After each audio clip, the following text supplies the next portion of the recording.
السلام عليكم. في هذا الفيديو غنتكلموا على اخر استعدادات فريق الرجاء الرياضي لنهائي كاس العرش امام فريق نهضة بركان، بالاضافه الى التجديد للحارس المخضرم انس الزنيتي وعوده اللاعبين المعارين. بقوا معنا حتى الاخر باش تعرفوا جميع التفاصيل.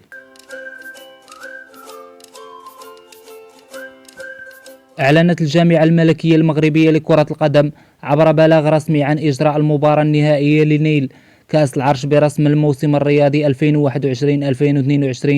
والتي ستجمع فريق نهضة بركان بفريق الرجاء الرياضي، وستجرى المباراة يوم السبت 15 يوليوز بالمجمع الرياضي الأمير مولاي عبد الله بمدينة الرباط. وجاء هذا البلاغ دون تحديد توقيت إجراء المباراة، وذلك راجع إلى ارتباط هذا الأمر ببروتوكول وزارة التشريفات والأوسمة. ويواصل فريق الرجاء الرياضي التحضير للمباراة النهائية داخل أكاديمية النادي الأخضر، ويسعى الرجاء العالمي إلى إنقاذ موسمه بالتتويج باللقب التاسع لمسابقة كأس العرش الغالية على جميع المغاربة، وذلك بعد الموسم المخيب لآمال الجمهور الرجاوي بعد الخروج من ربع نهائي دوري أبطال إفريقيا واحتلال المركز الخامس في البطولة الوطنية. وبلغ الرجاء المباراة النهائية بعد الغياب 6 سنوات، وتحديدا سنة 2017 عندما فاز في المباراة النهائية على فريق الدفاع الحسني الجديدي والتوج بلقب الكأس للمرة الثامنة في تاريخه. واحتاج العالمي إلى تجاوز كل من فريق يوسفية برشيد وحسنية أكادير وشباب المحمدية والغريم الوداد الرياضي في المباراة نصف النهائي للوصول إلى المباراة النهائية أمام فريق نهضة بركان، الذي يهدف بدوره إلى الفوز بالكأس للمرة الثالثة في تاريخه والثانية تواليا بعد إحرازه اللقب السنة الماضية أمام فريق الوداد الرياضي.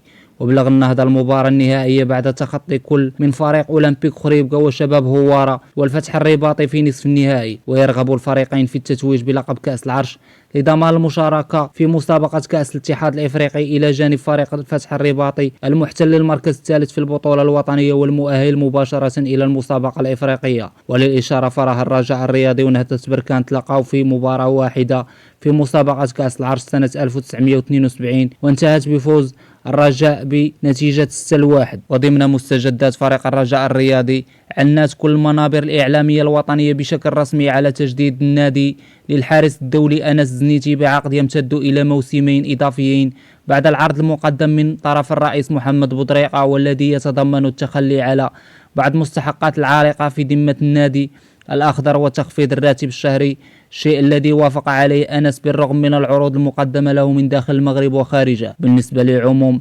الجمهور الرجاوي، فراه قرار الإبقاء على أنس الزنيتي جاء في محله، بحكم أن الحارس كيحمل شارة العمادة وكتعتبر من ركائز الفريق، بالإضافة إلى الخبرة اللي راكمها والألقاب اللي فاز بها والتألق ديالو في المواسم السابقة والأرقام اللي حققها في هذا الموسم، بحيث شارك رفقة الفريق في 35 مباراة هذا الموسم وخرج منها ب 19 كلين شيت وتسجل عليه 25 هدف فقط. كيتمتع أنس بعدة مميزات، بحيث كيعرف يلعب بالقدمين اليمنى واليسرى وكيساهم في بناء الهجمة من الخلف، وهذا الشيء اللي كيساعد فريق الرجاء بحكم اعتماده على طريقة البناء ابتداء من حارس المرمى، إلى جانب قوته في التصدي إلى ضربات الجزاء، وهذا الشيء اللي برهن عليه في عدة مناسبات، وكان حاسم في عدة مباريات والتتويج بالعديد من الألقاب القارية والوطنية.